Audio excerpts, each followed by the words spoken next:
The first thing I noticed wasn't the kiss. It was her bracelet. A delicate silver bracelet with a tiny blue butterfly. I had given it to my best friend, Sophie, on her birthday just 3 months earlier. When I saw that bracelet wrapped around the woman hugging my husband in the hotel lobby, my heart stopped. I prayed I was wrong. I prayed there was another woman in the world wearing the exact same bracelet. Then she turned around, and my entire life shattered. It was Sophie, my best friend. The woman who had stood beside me at my wedding was kissing my husband.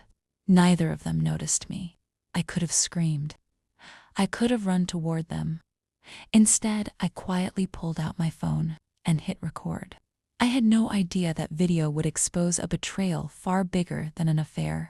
People always said Ethan and I had the perfect marriage. We'd been together for 8 years and married for 5. We laughed together. We traveled together. We dreamed about starting a family.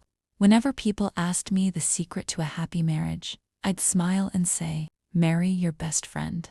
Little did I know, my husband had chosen another one. Sophie had been part of my life since college. She knew every secret I'd ever shared. She helped me choose my wedding dress. She cried during my vows. She even caught my bouquet at the reception. Looking back now, maybe those tears weren't for me. The signs had always been there. I just never wanted to see them. Whenever Ethan forgot our anniversary, Sophie defended him. Whenever he canceled dinner because of work, she'd tell me not to overthink it. Sometimes she'd disappear for hours without answering my calls. So would Ethan, but they always had believable excuses. Until that Friday afternoon, I had planned to surprise Ethan with lunch at his office. His assistant smiled awkwardly. I'm sorry. He left 2 hours ago. He told me he had meetings. She looked confused. There weren't any meetings today. My stomach tightened. I called him. No answer. Then I remembered something. Earlier that week, Sophie had canceled our girls' lunch because she said she wasn't feeling well. A strange feeling told me to drive to the hotel across town. I don't know why. Maybe intuition. Maybe fate. Either way, that's where I saw them. Laughing, holding hands, looking happier than I'd seen Ethan in months. For a moment I couldn't breathe. Every memory replayed inside my head. Every holiday. Every birthday. Every hug Sophie had given me. Had they been laughing at me all this time? I stayed hidden behind a marble pillar. My hands trembled as I filmed them. Then something unexpected happened. A little boy about 6 years old, Daddy. He jumped straight into Ethan's arms. Daddy. I almost dropped my phone. Ethan hugged him naturally, as though he'd done it 1,000 times before. Sophie smiled. The 3 of them walked away looking like a family. My affair nightmare had just become something much worse. That night, Ethan came home carrying flowers. I missed you. I looked into his eyes. How many lies could one person tell without blinking? How was work? I asked. He smiled. Long meetings. I smiled back. So exhausting. He nodded. You have no idea. I had every idea. I didn't confront him immediately. Instead, I started digging. Over the next week, I searched through old bank statements, hotel charges, restaurant bills, expensive gifts I'd never received. Then I found something that made my blood run cold. Every month. For nearly 6 years, Ethan had been paying the rent on another apartment. 6 years. That meant the affair had started before we were even married. I hired a private investigator. A week later, he handed me a thick envelope. I've seen difficult cases, he said quietly. But this one, he shook his head. Inside were photographs, Ethan, Sophie, the little boy, birthday parties, beach vacations, Christmas mornings, school events. There were hundreds of pictures. They weren't pretending to be a family. They actually were one. Then I read the investigator's final report. The little boy was Ethan's biological son. He'd been living 2 completely different lives. One husband, one secret father.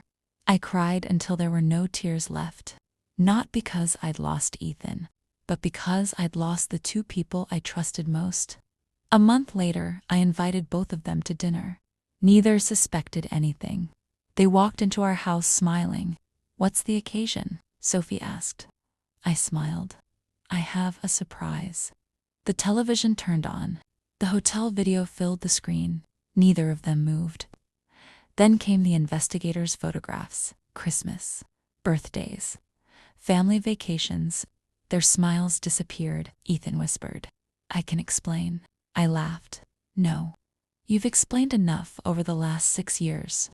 Sophie burst into tears. "It wasn't supposed to happen. You were my sister." She couldn't even look at me. Then came the biggest twist.